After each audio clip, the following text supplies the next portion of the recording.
আবু বকর রাদিয়াল্লাহু আনহু, তার প্রত্যেকটা জীবনের পরতে পরতে রাসূল প্রেম, নবী প্রেম, ভালোবাসা। সাল্লাল্লাহু আলাইহি সাল্লাম তিনি বললেন যে ইয়া রাসূলুল্লাহ, চলেন আমরা একটু প্রকাশ্যে মাক্কি জীবনে আমরা একটু প্রকাশ্যে দাওয়াতি কাজ করি। আল্লাহ রাসূল বাধা দিলেন, কিন্তু তিনি বললেন না ইয়া রাসূলুল্লাহ চলেন। আল্লাহ রাসূলুল্লাহ সাল্লাল্লাহু আলাইহি সাল্লাম কিছু সাহাবী এবং আবু বকরের সাথে নিয়ে মক্কায় গেলেন, মানে কাবার চত্বরে গেলেন। গিয়ে আল্লাহ রাসূলুল্লাহ সাল্লাল্লাহু আলাইহি সাল্লাম পাশে দাঁড়িয়ে আছেন, আবু বকর কথা বলছেন। আবু বকর হলেন সেই প্রথম খতিব, হ্যাঁ সেই প্রথম ওয়াইজ যিনি আল্লাহ রাসূলকে পাশে দাঁড় করে তিনি ওয়াজ করছেন, খুতবা দিয়েছেন।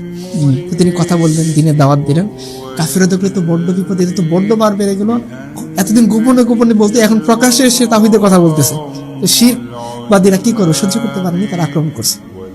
মানে এমন বেধড়ক পিটুনি দিয়েছে আবু বকরকে রাদিয়াল্লাহু আনহু, যে বুট জুতা টাইপ জুতা দিয়ে তার কপালকে, যে গালকে থেতলে দেওয়া হয়েছে, কপাল থেতলে দেওয়া হয়েছে, চেহারাকে ক্ষতবিক্ষত করে ফেলা হয়েছে, পিটতে পিটতে অজ্ঞান করে ফেলেছে। পরে তার গোত্রের লোকেরা এসে তাকে বাসায় ছাড়িয়ে নিয়ে গেছে, এবং এমন অবস্থা হয়েছে চুল টান দিলে তার চুলগুলো পড়ে যেত, এত বেশি তাকে মানে প্রহার করা হয়েছে, এবং তিনি সেন্সলেস হয়ে গেছে। তাকে ধরাধরি করে তার গোত্রের লোকেরা কাবার চত্বর থেকে বাড়িতে নিয়ে গেছে। তারা অপেক্ষা করতেছে তার হুঁশ ফিরে আসে। সবাই মনে করছে যে তিনি মারা যাবেন, মানে কিতাবে এভাবেই লেখা আছে, ইতিহাসের কিতাবগুলোতে সবাই মনে করছে তিনি মারা যাবেন। তো তারা ওয়েট করতেছে যে কি খবর আসে, কি খবর আসে। আবু বকর জ্ঞান ফিরছে। জ্ঞান ফেরার পর আবু বকর প্রথম প্রশ্ন কি ছিল, আমাকে কে মারছে, আমি তাকে দেখে নিব, কেন এটা করলো, আমি কি কম কিসে, বা ও বাবা গো, ও মা গো। প্রথম প্রশ্নটা ছিল আল্লাহ রাসূল, যে দেখেন উনি সেন্সলেস, ওনার গাল কপাল থেতলানো অবস্থায়, চেহারা চেনা যাচ্ছে না, মাথার চুল টান দিলে পড়ে যাচ্ছে, শরীরে প্রচন্ড ব্যথা, জ্বর জ্বর ভাব, শরীর নড়াইতে পারতেছেন না। এই অবস্থায় সেন্স আসার পর প্রথম যে প্রশ্নটা ছিল,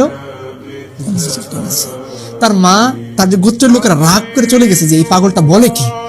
এই অবস্থায় নিজের অবস্থার কথা জিজ্ঞেস না করে বলতেছে যার জন্য পিটনা খাইতে হয়েছে সেই লোকটা কেমন আছে। গোত্রের লোকেরা রাগ করে চলে গেছে। তার মা বলছে, বাবা তুই একটু শান্ত হো, একটু কিছু খাই, শক্তি হোক, তারপরে তুই একটু কথা জিজ্ঞাসা কর। বলছে আল্লাহর কসম আমি এক ফোঁটা পানিও খাবো না যতক্ষণ আমি জানবো আমার রাসূল কেমন আছে। তো তার মা আরেকটা মাধ্যম দিয়ে খবর এনে দিলেন, আল্লাহ রাসূলের কাছে তিনি গেলেন, আল্লাহ রাসূলের সাথে মুআনাকা করলেন, কোলাকুলি করলেন, তার হাতে চুমু খেলেন। যখন দেখলেন যে রাসূল সাল্লাল্লাহু আলাইহি ওয়াসাল্লাম নিরাপদ আছে, তখন তিনি বললেন যে আল্লাহ রাসূল যে নিরাপদ থাকে, আমার সমস্ত বিপদ তো তুচ্ছ। ভালোবাসা কাকে বলে?